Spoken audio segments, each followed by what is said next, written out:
अस्सलाम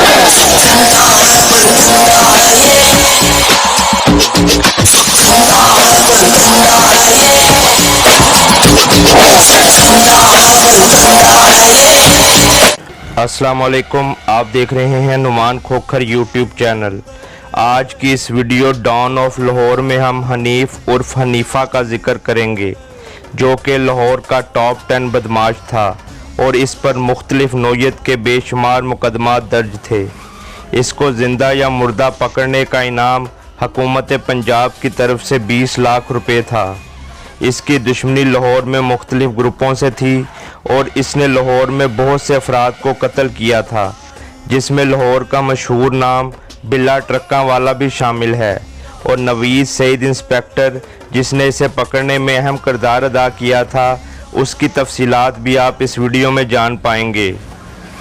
मेरे चैनल नुमान खोखर की प्लेलिस्ट में don of world, don of Asia, don of Pakistan, don of Punjab, don of Sindh, don of Lahore और different city dons के अलग अलग फोल्डर्स हैं, जिनमें 80 से ज़ायद मुख्तलिफ मशहूर डॉन्स की लाइफ स्टोरीज़ हैं। किसी भी दोस्त को किसी भी शहर या गांव के मशहूर डॉन के बारे में मुकम्मल और दुरुस्त मालूमात हों तो वो अपना व्हाट्सएप नंबर कमेंट में शेयर कर दें, मैं उनसे रब्ता कर लूँगा।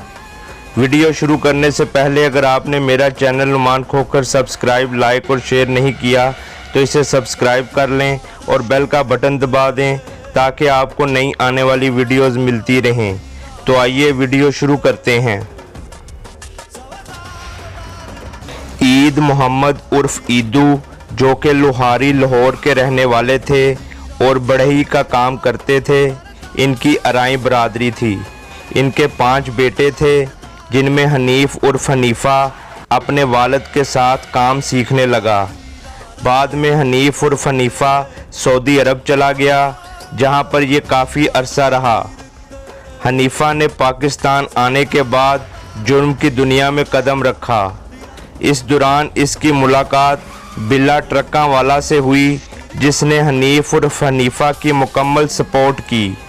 मलक एहसान, जो उस वक्त बिल्ला ट्रक्का वाला का करीबी साथी था, उसने भी हनीफा का बहुत साथ दिया। बिल्ला ट्रक्का वाला, जो कि अपने वक्त का ताकतवर तरीन शख्स था और बड़ा बिजनेसमैन था, इसके ताल्लुकात लाहौर के बड़े नामवर और आला शख्सियात से थे। हनीफ उर्फ हनीफा जुर्म की दुनिया में तेज़ी से आगे बढ़ा और इसने पूरे लाहौर में अपना नाम बना लिया। अमीरुद्दीन, जो कि लाहौर का बदमाश था, जिसको बिल्ला ट्रक्का वाला के हुक्म पर अंदरूने लाहौर में कत्ल कर दिया गया था, इसका पर्चा बिल्ला ट्रक्का वाला के बेटे टीपू ट्रक्का वाला और हनीफ उर्फ हनीफा पे दर्ज हुआ।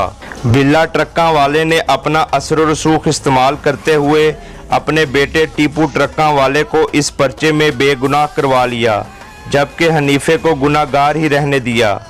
इस वजह से हनीफे और बिल्ला ट्रक्का वाला में दुश्मनी शुरू हो गई। 4 अक्टूबर सन 1994 हनीफे ने अपने साथियों के साथ मिलकर बिल्ला ट्रक्का वाले को उसके डेरे पर कत्ल कर दिया। बिल्ले ट्रक्का वाले के कत्ल के बाद तीफी भट्ट, जो कि लाहौर की बाअसर शख्सियत है, हनीफे की हमायत शुरू कर दी। हनीफे ने फिर भोला सुनहरा ग्रुप में शमूलियत अख्तियार की, जिसमें हुमायूं गुज्जर, नाजी भट्ट, खालिद चिट्टा वगैरह टॉप 10 इश्तिहारी शामिल थे।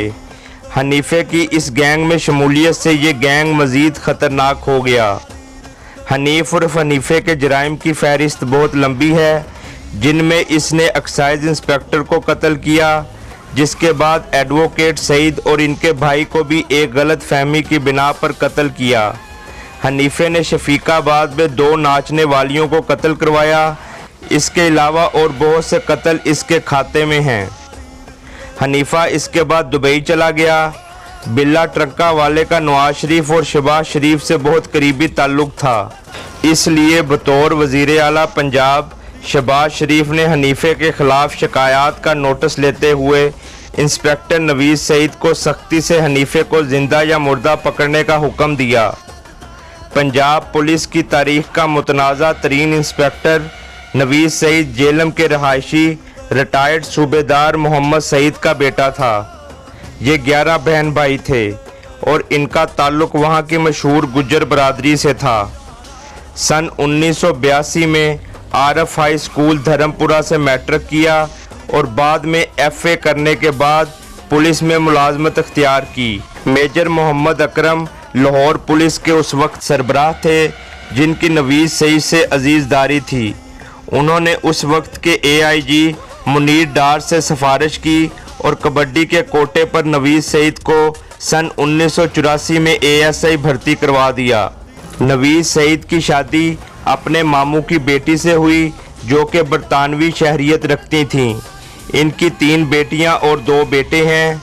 नवीज़ सईद की शोहरत में इस वक्त इजाफा हुआ जब इसने पाकिस्तान पीपल्स पार्टी के MPA सलमान तासीर को पंजाब असम्बली से गिरफ्तार किया और साबका वज़ीर आज़म बेनज़ीर भुट्टो के शोहर आसफ़ अली ज़रदारी से जस्टिस निज़ाम कत्ल केस में तफ्तीश करने कराची पहुंचा और दौरान तफ्तीश आसफ़ अली ज़रदारी को बेपनाह तशद्दुद का निशाना बनाया, जिससे ना सिर्फ इनकी गर्दन पर ज़ख्म आए बल्कि इनकी ज़बान भी कट गई। इंस्पेक्टर नवीज़ सईद ने मशहूर गैंगस्टर मलंगी को भी पुलिस मुकाबले में मारा था। हनीफा जो जुर्म की दुनिया का बेताज बादशाह था, नवीज़ सईद के करीबी दोस्तों में शामिल था और ये भी कहा जाता है कि इनका दुबई में रेस्टोरेंट भी था और ये बिज़नेस पार्टनर भी थे। शहबाज शरीफ की तरफ से हनीफा की गिरफ्तारी के हुक्म के बाद नवीज़ सईद ने हनीफा से दुबई में राब्ता किया और उन्हें पाकिस्तान बुलाया और कराची में एक होटल में ठहरने का कहा। हनीफ उर्फ हनीफा अपने दीगर साथियों के हमरा जब होटल में मौजूद था तो पुलिस ने इन सब को गिरफ्तार कर लिया और लाहौर ले आए।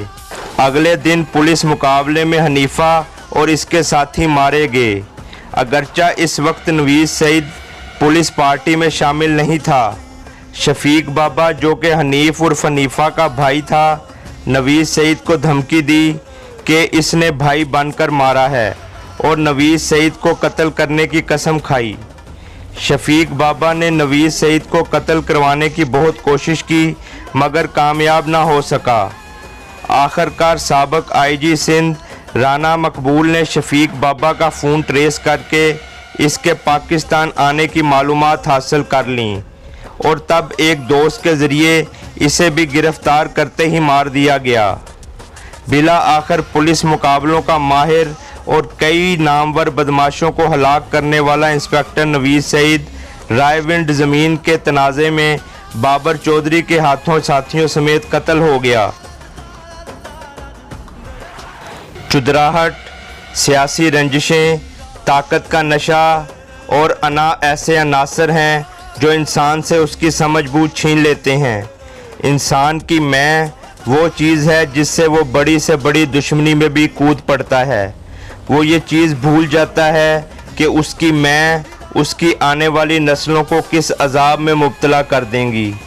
ये दुश्मनियाँ जिसमें कई अफराद कत्ल हो जाते हैं, बाद में उनके ख़ानदानों का जो हाल होता है ये सिर्फ वही जान सकते हैं जो इसमें से गुज़रते हैं। अपने प्यारों को खोने का दुख सिर्फ वही जानते हैं जो अपने प्यारों को खोते हैं। जुर्म की दुनिया किसी को माफ़ नहीं करती, इसीलिए आजी और दरगुजर का हुक्म दिया गया है। इस वजह से गुस्सा भी हराम करार दिया गया है।